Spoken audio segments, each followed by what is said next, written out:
Cats are totally better than dogs, and here's why. There are lots of reasons. For one,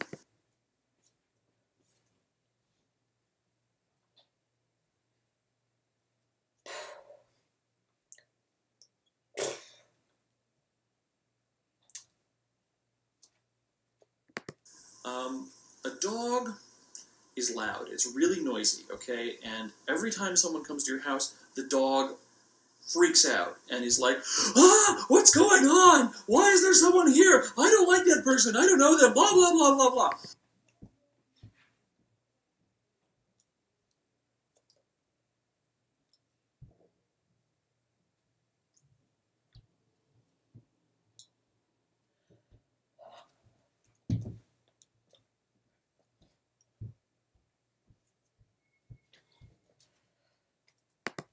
And they're jumping around and yapping and barking and making these awful noises.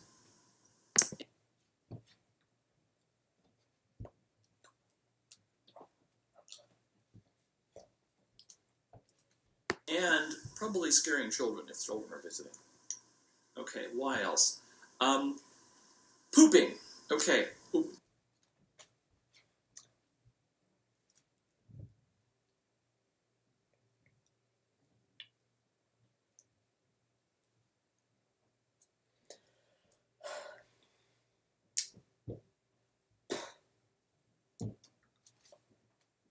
To get a dog to poop, you got to take it out and put the poop somewhere there where the dog wants to do it, in some other place, someone's yard, on the sidewalk, and then you have to pick it up. And if you just let the dog do its business and you don't pick it up, you're being rude to other people. Okay?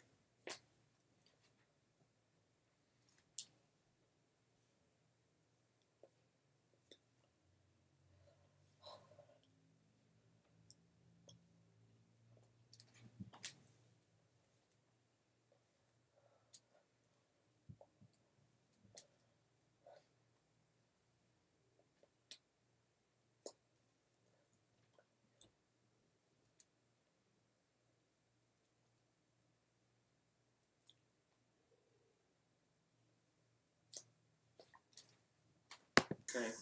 There's no rudeness involved in a cat pooping. You give it a box, you say, always poop in that box, the cat always poops in that box.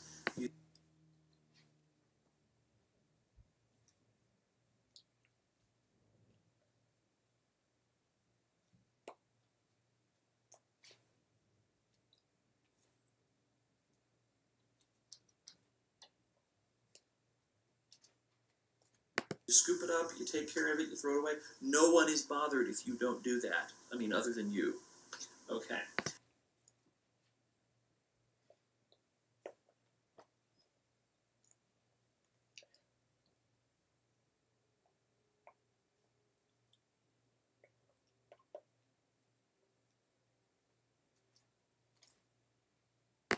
Next reason is that cats, when they want to be affectionate with you, they jump up, they get on you, they curl up, they sort of take a nap on you.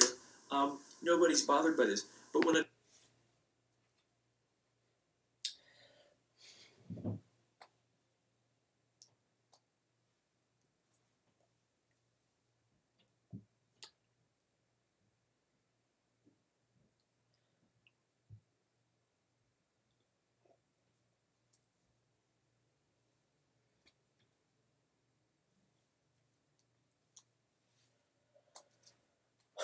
dog wants to get up on you, it's like this huge production, and they're like twitching, and their legs are pressing down into your legs, and it's uncomfortable and horrible. So that's pretty terrible. Um,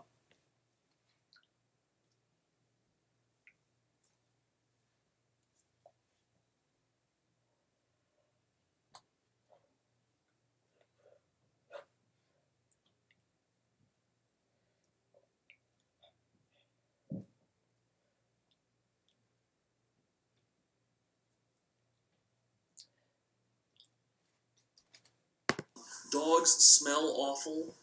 Cats, they have a little sort of an aroma, but cats do not like make your whole world smell of gross, gross dog.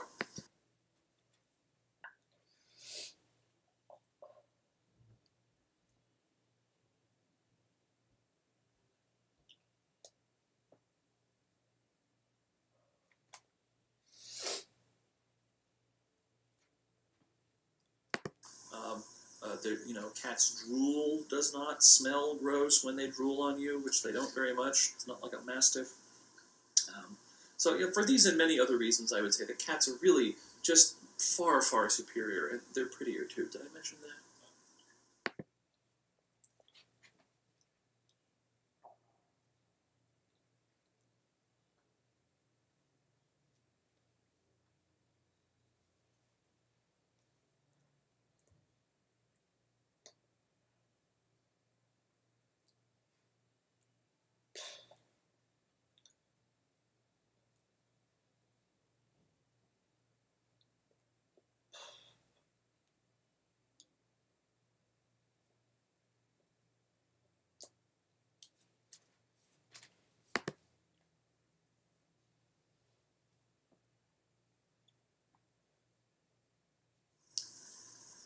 So I like to drink cocktails, and a lot of things out there that aren't really cocktails.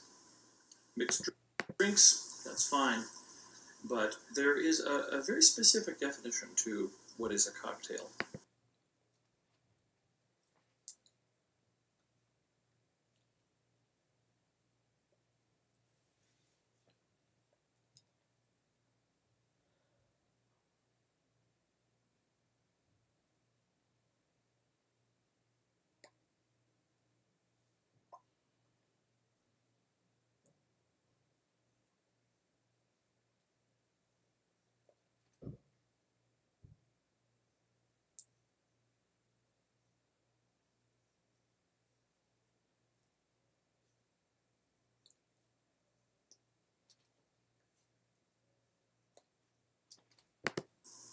Cocktails, mixed drinks, first started to be consumed in this country in about 1800 or so.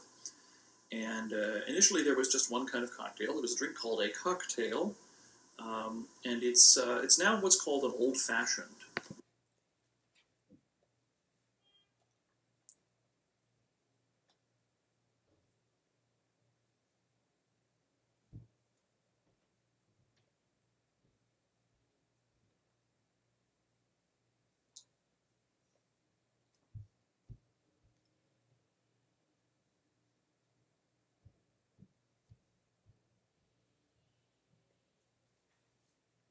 Which is the original cocktail drink. And an old fashioned consists of whiskey, originally probably bourbon or rye, has a little bit of water, has some sugar, and has bitters.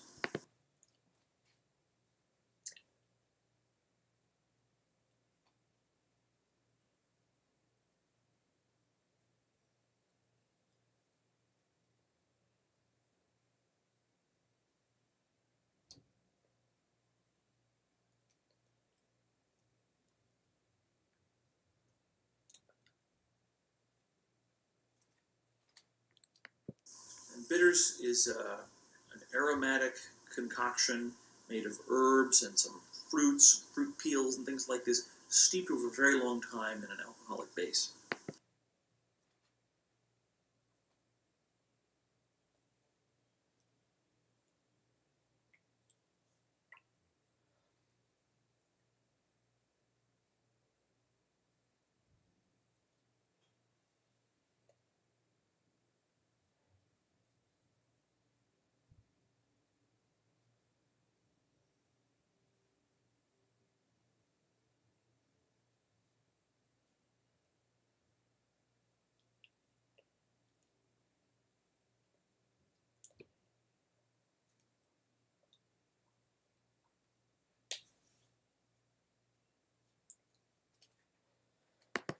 And you only need a couple of drops of bitters to make a good cocktail.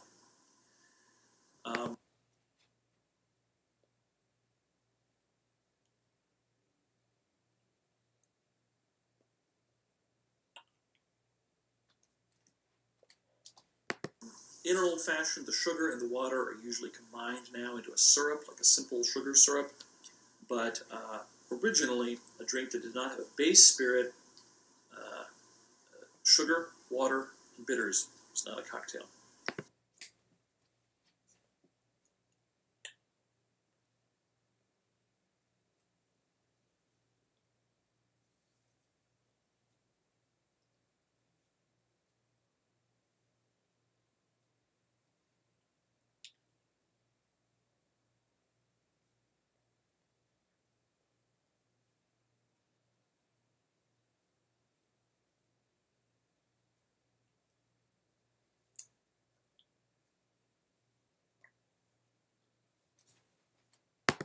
So many things we now think of as cocktails, like a gin and tonic or a rum and coke, not really cocktails because there's a base spirit and there's something else. That's not quite enough. You've got to have the bitters in there and a little bit of water.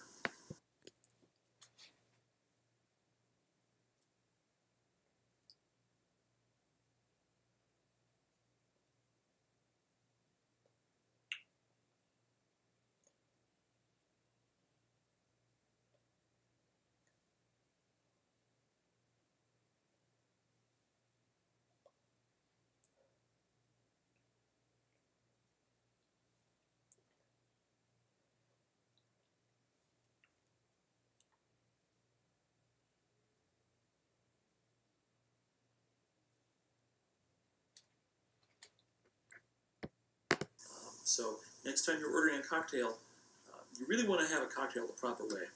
Have an old-fashioned, or if you want to be newfangled, have a Manhattan. Both of these are old man cocktails, but trust me, once you learn to drink them, you'll learn to appreciate them. And cocktails are finer things in life, truly worth appreciating.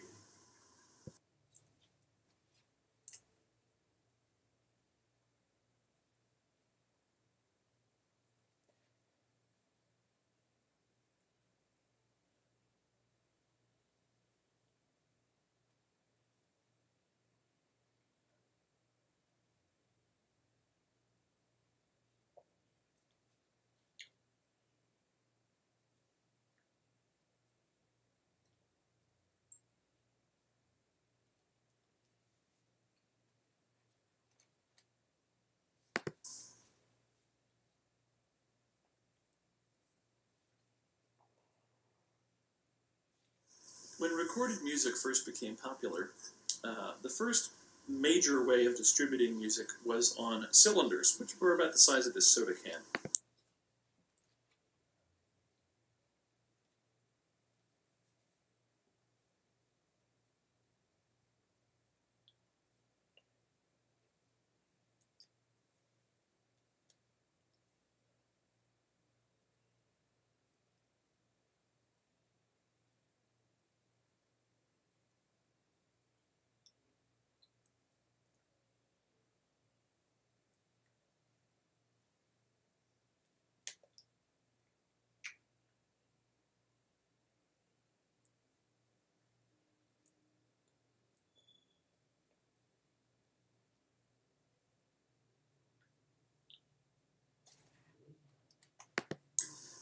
And they were hollow in the middle and coated with black shellac with wax on it.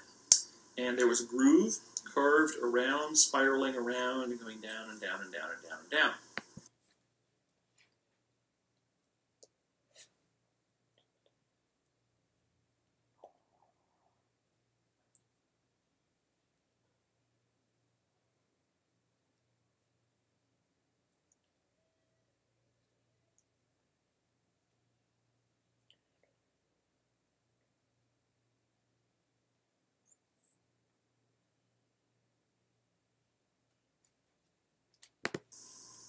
And the groove carried the sound.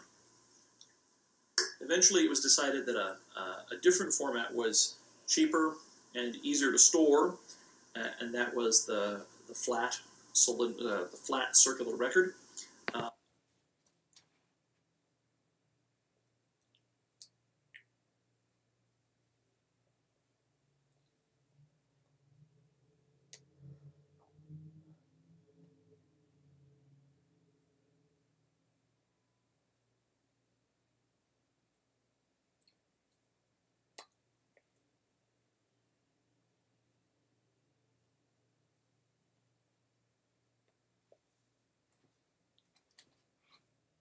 and the first popular format of that was the 78, which was about 10 inches in diameter. And it's called a 78 because it turns on the record player 78 times per minute.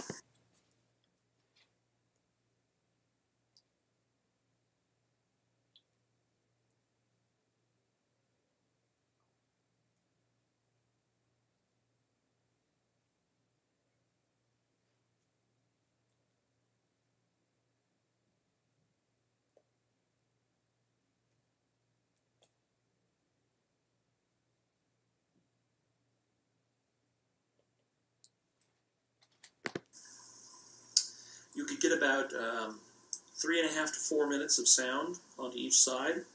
And later improvements led to the 45, which was 7 inches.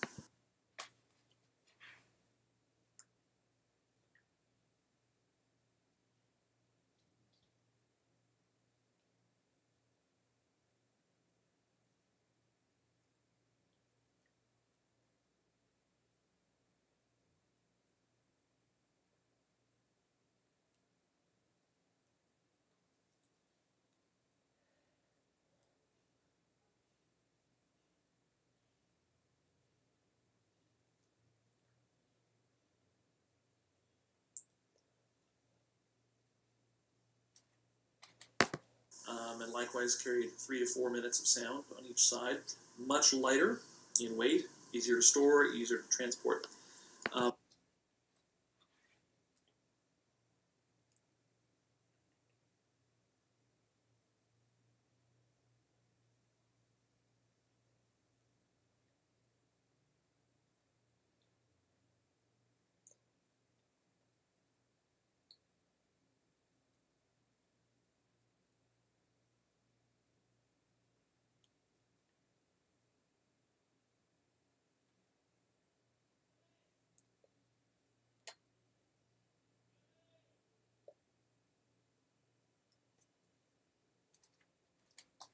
And if you've ever wondered why it is that most popular songs that you hear on the radio are 3.5 to 4 minutes long, it's because that's how long a song could be and fit on one side of a record.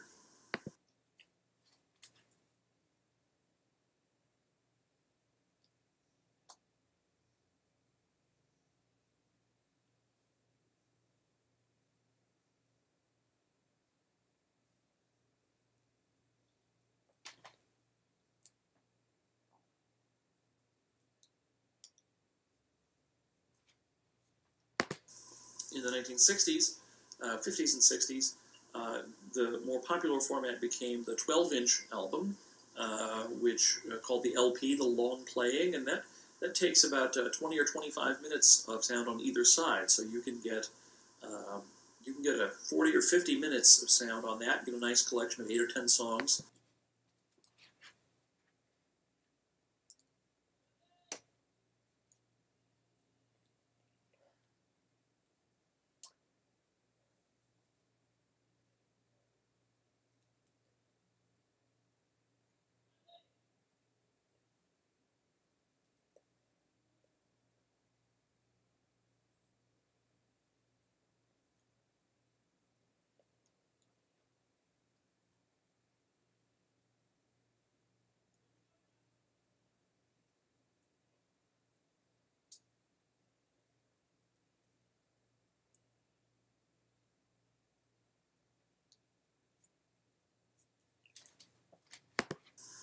Onto one disc, and that became the album format. Which, even though we don't use those anymore, that's still sort of the popular format for songs is a collection of songs called an album.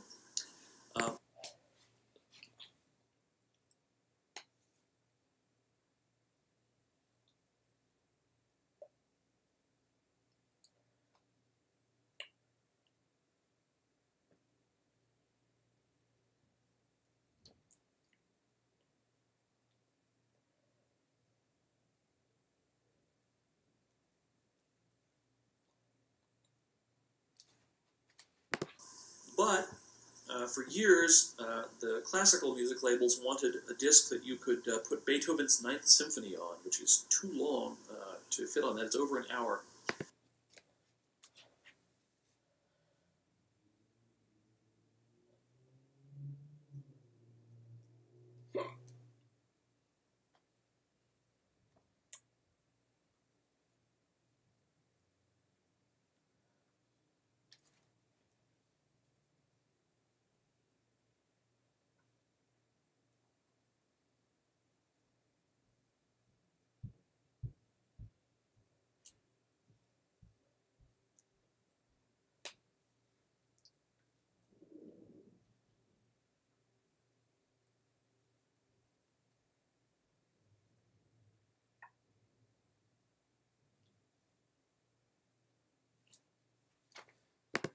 And so when they invented the CD, they were really trying to make something that was long enough that Beethoven's Ninth on it, and it's 74 minutes long. The CD is the modern format, and of course now it's all going the way of the dodo because we're now moving to digital downloads.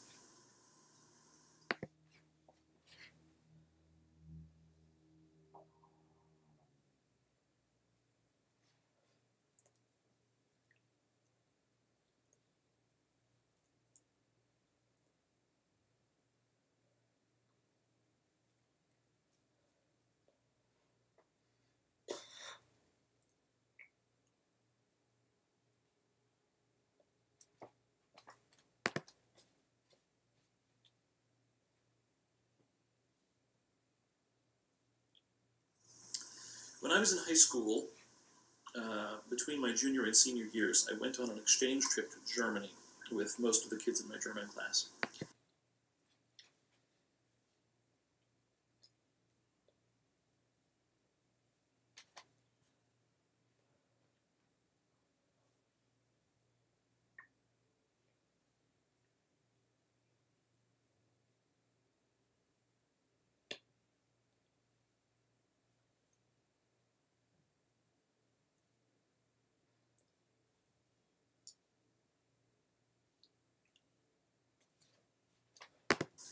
And one day, several of us had gotten out of our school, went to a German school.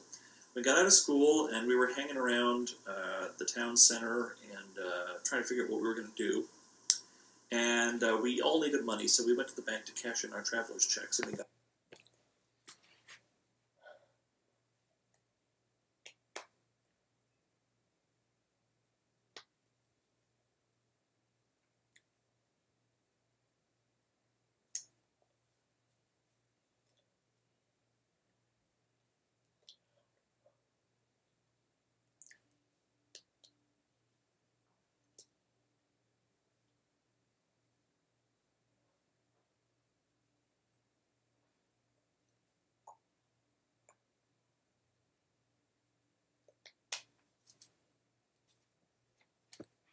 some cash. And we were waiting to take our turns, and this nice elderly German lady comes over to us, and she says, "Oh, are you boys and girls Americans?"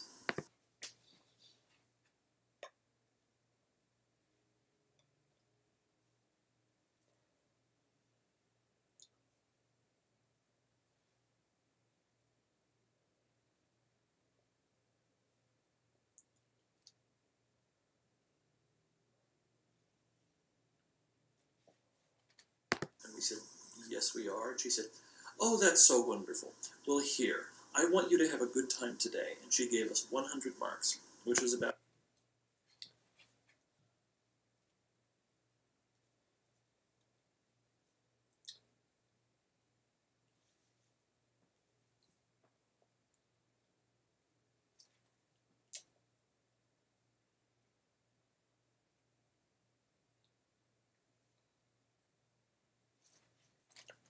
$65.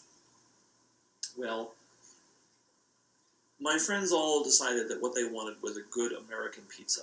And I thought, well, no, we should go out and do something German since we're in Germany. But there were more of them than of me, and so they prevailed, and we ended up going to Pizza Hut.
And now we all grew up in California, and when we walked into this Pizza Hut, we placed our order, our pizza came, and just as the pizza arrived at the table, Hotel California came on the radio, and we just thought that was the most wonderful thing.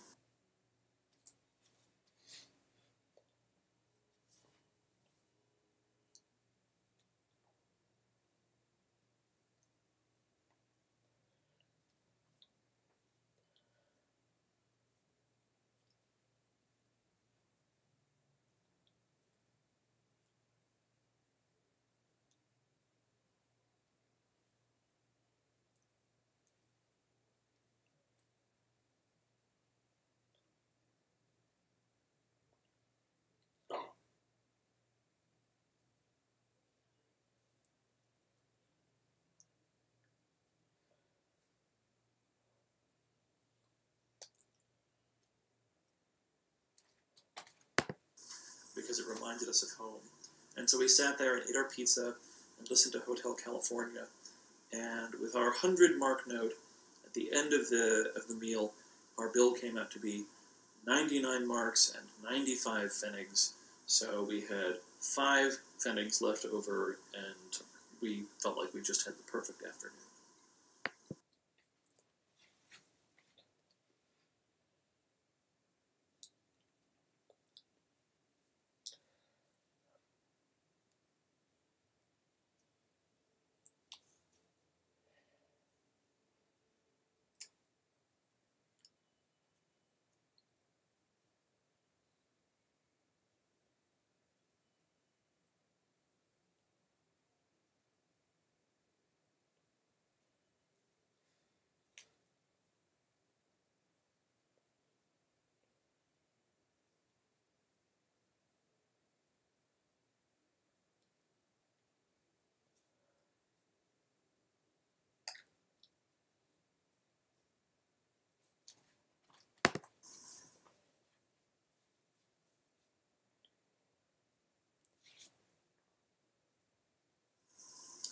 So, if you've seen a piano and you've seen an organ, at first glance they might look very similar. They have long rows of keys with black and white, all arranged in the same way.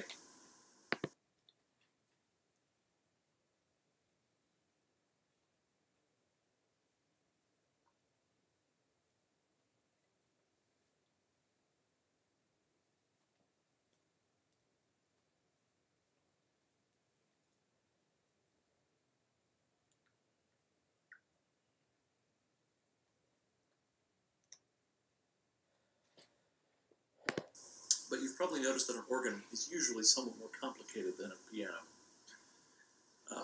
A piano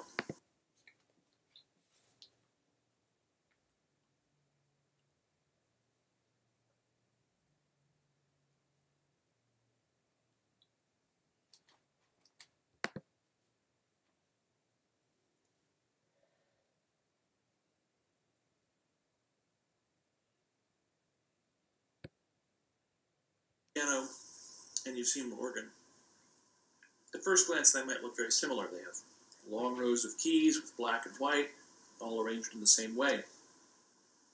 But you've probably noticed that an organ is usually somewhat more complicated than a piano. A piano has only one row of keys, and it goes from low at the bottom to high at the top, and it makes one sound, the piano sound.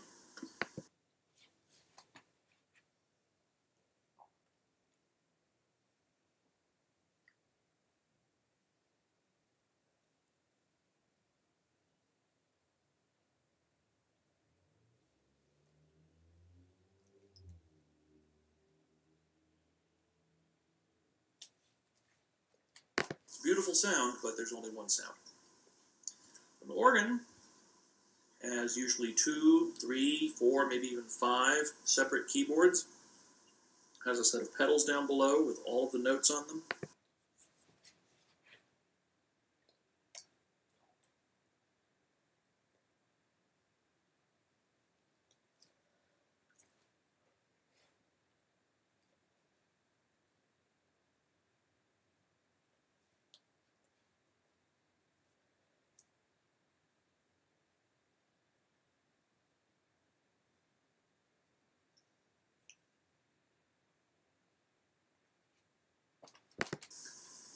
And each of those different keyboards or manuals can be used to control different sections of the organ, which can make different sounds.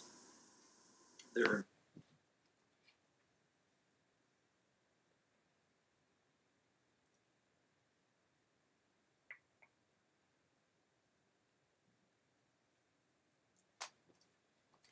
knobs or levers or pulls that can be used to turn on and turn off the different sounds. And usually on a modern organ, you can even push a button that will pull out whole sets of things.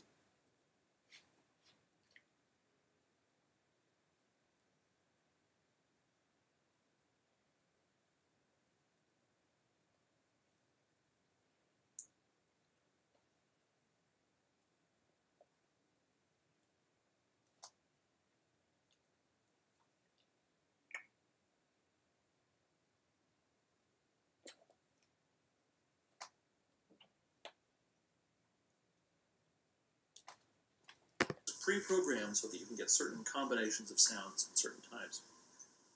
So the organ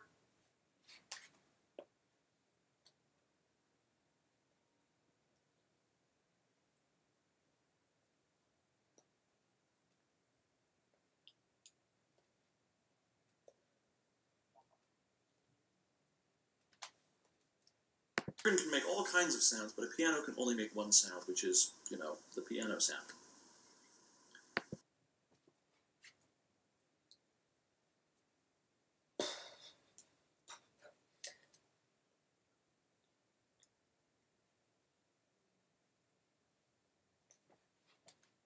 The reason this is that the piano produces sound in a very simple way. It's got a set of strings, got a set of hammers.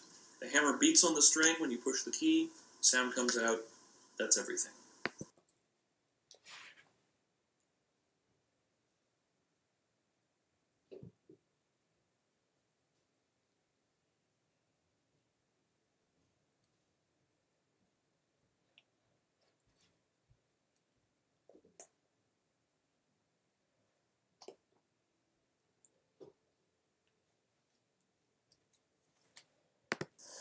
An organ can have 10, 20, 50, 100 different sounds, each of them made by a set of pipes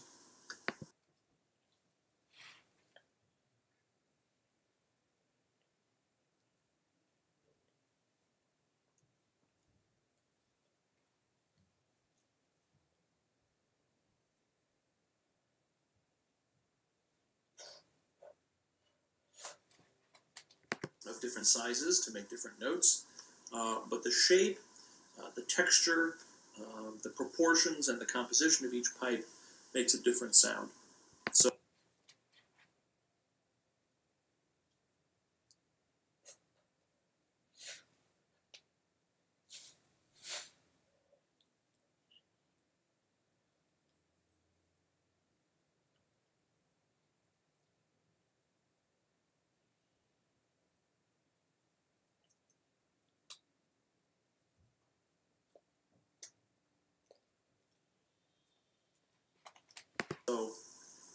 you have this tremendous diversity of sounds that can be made by an organ and create little tiny peeps and great thundering roars, all from one instrument, controlled by one musician.